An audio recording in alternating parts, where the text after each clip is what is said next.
Assalamualaikum. I hope all of you are doing well. আজকে আমরা listening practice করছি। এটা নেওয়া হয়েছে ক্যামব্রিজ বুক 17 টেস্ট 2 পার্ট 4 থেকে। চলুন শুরু করা যাক। আচ্ছা, পার্ট 4 এ সাধারণত কি হয়, একটা টপিকের উপরে 10টা কোয়েশ্চেন থাকে। দ্যাট মিনস 31 থেকে 40 পর্যন্ত টানা 10 কোয়েশ্চেন্স থাকে এবং এই কোয়েশ্চেন্স যে লাইনগুলো একজন স্পিকার আসলে উনি একটা ব্যাপার, যেমন এখানে বিজনেস কালচারস আছে, এটার উপরে উনি কন্টিনিউয়াসলি বলতেই থাকেন। হ্যাঁ, সো ওনার স্পিচটা শুনে আমাকে আসলে আনসারটা বুঝতে হয়। দ্যাটস ওয়াই, যেহেতু আমার টাইম কম, প্রথমে অডিওটা প্লে করার আগে আমাকে কিন্তু টাইম দেওয়া হবে যে now let's look at the questions 31 to 40। সেই সময়ের মধ্যে আমাকে 31, 32 এভাবে করে 40 পর্যন্ত সবগুলো কোয়েশ্চেন্স আমি একবার পড়ে নেব। সো পড়ে নেওয়ার পরে আমি কি করব, যখন অডিওটা শুরু হবে তখন আমি ঠিক অডিওতে স্পিকার যখন যে ওয়ার্ডটা বলবে যতটা সম্ভব আমি যে কয়টা শুনতে পাই সেটা টিক দেবো। তাতে আমার বেনিফিটটা কি হবে, তাহলে আপনি 31 কখন আসতে যাচ্ছে আপনি অ্যালার্ট হয়ে যাবেন এবং এই লাইনটা তখন আপনি বারবার এটার দিকে খেয়াল করবেন। এবং যে লাইনটার মধ্যে কোয়েশ্চেন আছে এই ওয়ার্ডসগুলো ওনারা আগে পরে বলবে, ডেফিনেটলি এগুলো বলবে। এবং আরেকটা জিনিস খেয়াল করবো যে এগুলোর ওনারা ডাইরেক্ট এই ওয়ার্ডগুলো না বললেও এগুলোর সিনোনিমস তারা বলবে, অথবা ট্রান্সফরমেশন অফ সেন্টেন্স, নেগেটিভকে পজিটিভ করে পজিটিভকে নেগেটিভ করে উইদাউট চেঞ্জিং মিনিং এভাবে বলে। আর সেকশন 4 আসলে আমার এই টিপসটা যারা ফলো করছে আমি গ্যারান্টি দিচ্ছি তারা অবশ্যই সেকশন 4-এর এই অংশটাকে খুব ভালোভাবে পারবে। ওকে, আর একটা পেপার সেটা হচ্ছে যে সেকশন 4 বা পার্ট 4, এখন পার্ট 4 বলা হয়, যে প্যাটার্নে কোয়েশ্চেন আসে it doesn't mean that always আপনি রিয়েল এক্সামে গিয়ে সেকশন 4-এই এটাকে পাবেন। এমনও হতে পারে যে এটা মাঝখানে পার্ট 3-তেও আসতে পারে, অথবা 31 থেকে, মানে কোয়েশ্চেনের প্যাটার্নগুলো কিন্তু হতে পারে, মানে একই পার্টে প্র্যাকটিস বুকে যেমন যে পার্টে আছে তেমনটাই থাকবে তা না, রিয়েল এক্সামে দেখা গেল এটা অন্য পার্টেও আসতে পারে। আপনার কাজ হচ্ছে ক্যামব্রিজের বুকসগুলোর কোয়েশ্চেনের যে প্যাটার্নগুলো আছে প্রত্যেকটা প্যাটার্নের সাথে পরিচিত হওয়া এবং প্রত্যেকটা প্যাটার্নকে আগে থেকে প্র্যাকটিস করা। That's it. চলুন শুরু করা যাক। এখানে দেওয়া আছে বিজনেস কালচার। বিজনেস আমরা বুঝতে পারছি ব্যবসা, এবং কালচার হচ্ছে ব্যবসা রিলেটেড যে ক্যারেক্টারিস্টিক্সগুলো সেটা। ওকে, সো এটাকে ভাগ করা হয়েছে কয়েকটা ভাগে। পাওয়ার কালচার আছে এবং 31-এর কোয়েশ্চেন হচ্ছে, প্রথমে এটা পড়তে হবে, যেহেতু বুলেট পয়েন্ট দিয়ে যখন এভাবে দেওয়া থাকে তখন আসলে এই লাইনটার সাথে এইগুলো প্রত্যেকটা যায়। সো ক্যারেক্টারিস্টিক্স অফ অর্গানাইজেশনটার বৈশিষ্ট্য কী কী, একটা বলা হচ্ছে স্মল, এবং 31-এ দেখতে পাচ্ছি ড্যাশ পাওয়ার সোর্স। এটার ক্যারেক্টারিস্টিক্স অফ অর্গানাইজেশনের মধ্যে এই কোয়েশ্চেনটা পড়ে, যেটার পাওয়ার সোর্সটা কেমন আর কি বলবে। 32 বলছে এই অর্গানাইজেশনের ক্যারেক্টারিস্টিকটা কি, এটা কমিউনিকেশন করে, যোগাযোগ করে, বাই এটা কিসের মাধ্যমে আসলে ক্লায়েন্টের সাথে যোগাযোগ রাখে। ওকে, অ্যাডভান্টেজ আমাদের দরকার নেই, ডিসঅ্যাডভান্টেজ আছে 33 কোয়েশ্চেন এখানে, মাইট নট অ্যাক্ট, এটা কাজ করে না। ওকে, কীভাবে এটা অ্যাডভান্টেজটা, ডিসঅ্যাডভান্টেজ অসুবিধাটা কি, এটা কাজ করে না। ওকে, 34 বলছে এই সুইটেবল এমপ্লয়ি, কারা আসলে এই জবের জন্য সুইটেবল, কারা আসলে এই জবের জন্য পারফেক্ট। নট অ্যাফ্রেড অফ, যারা আসলে ভয় পায় না, কি ভয় পায় না। ওকে, দেন 35 বলছে যে characteristics of organization, role culture, যেটা বিজনেসের কথা বলবে সেই সব অর্গানাইজেশনের ক্যারেক্টারিস্টিক কি, এগুলো হচ্ছে লার্জ, মেনি, এটা অনেক বড় এবং অনেক কি থাকে, এখানে অনেক কি থাকে, মেনির আমরা সিনোনিমস অথবা শুনতে পাবো। ওকে, দেন 36 কোয়েশ্চেন এখানে আছে, বলা হচ্ছে যে এই অর্গানাইজেশনগুলো একটা বৈশিষ্ট্য কি, রুলস অ্যান্ড প্রসিডিওর তাদের আছে, যেমন এক্সাম্পল দিয়ে বলছে job dash and rules for discipline, এখানে job dash and rules for, অথবা জব রুলস আগে বলবে, দেন হয়তো এখানে যে আনসারটা হবে সেটা পরে বলবে, আমরা এটা খেয়াল করে শুনবো। দেন আমাদের পরের কোয়েশ্চেন হচ্ছে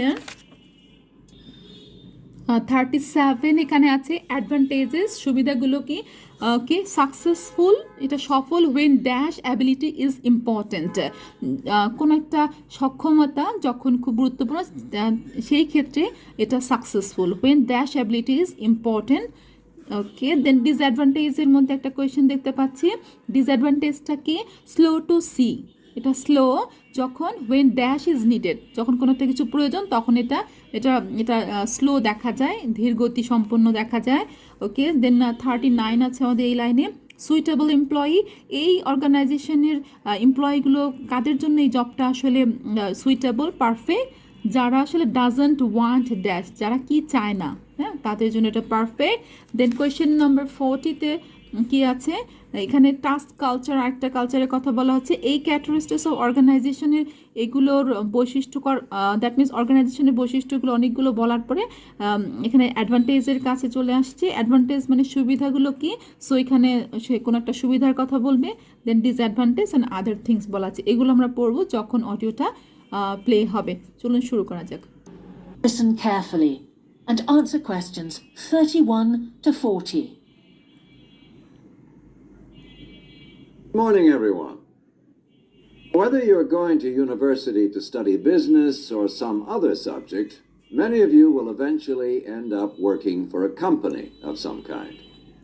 Now, when you first start working somewhere, you will realize that the organization you've joined has certain characteristics.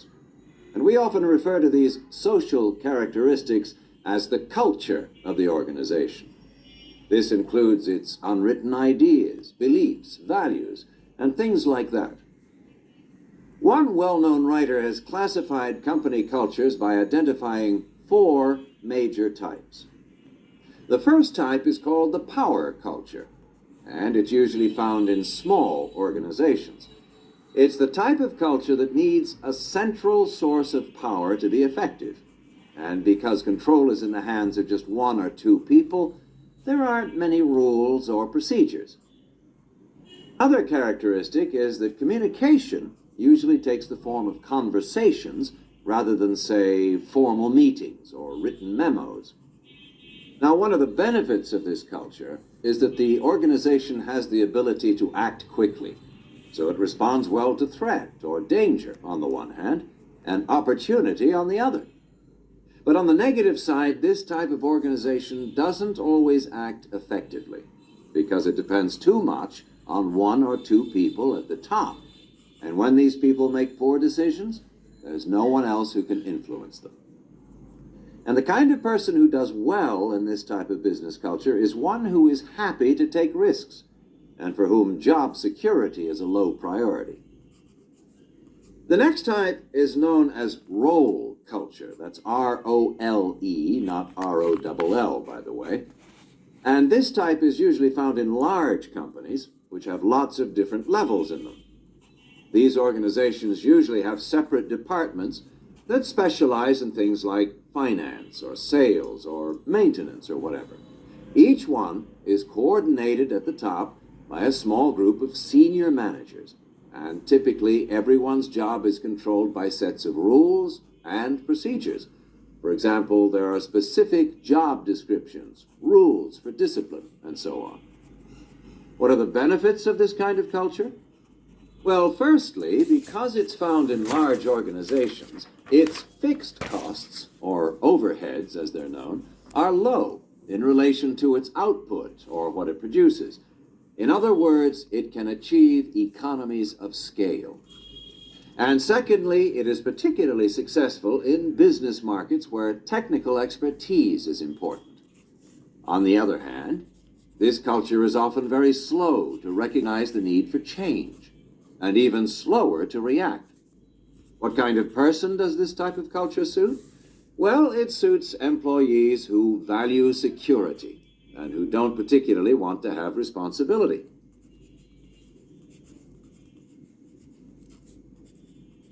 Moving on now to task cultures. This type is found in organizations that are project-oriented.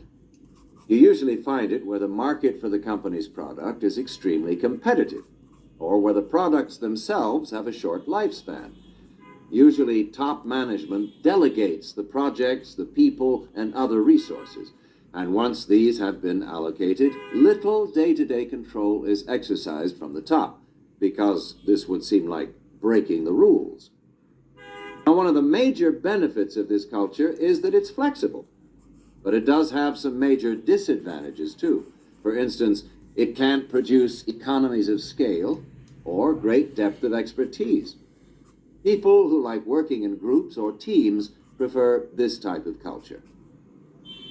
And finally, the fourth category is called the person culture.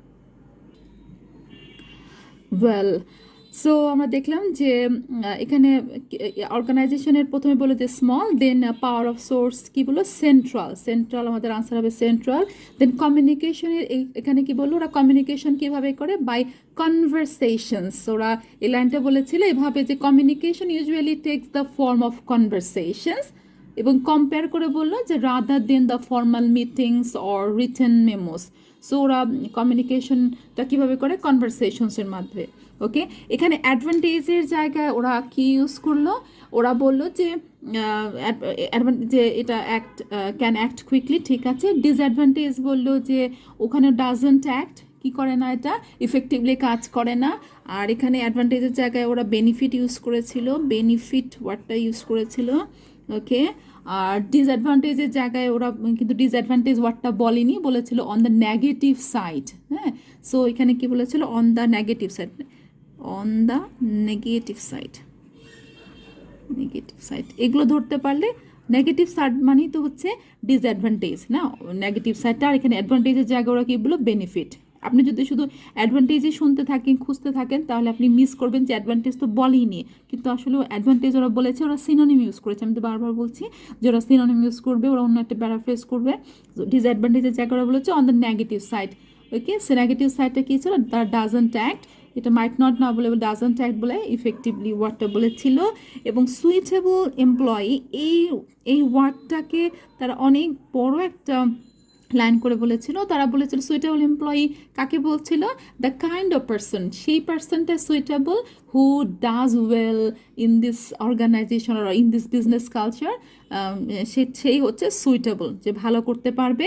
এবং সে কীরকম, not afraid of risk. কিন্তু এখানে not afraid of risk এই সেন্টেন্সটা কিন্তু ওরা বলেছিল যে সে পার্সনটা কী হবে, হ্যাপি হবে। হ্যাঁ, who is happy to test risk, not afraid of. Suitable employee সে যে নট অ্যাফ্রেড অফ রিস্ক, হ্যাঁ, রিস্কের ভয় পায় না। আর ওখানে বলেছিল who is happy to take risk, who is happy to take risk, তার মানে হচ্ছে রিস্ক নিতে সে হ্যাপি। দ্যাট মিনস এটার অপোজিট কথাই হচ্ছে যে not afraid of taking risk. So এখানে ট্রান্সফরমেশন অফ সেন্টেন্স করা হয়েছে একই, that means without changing the meaning.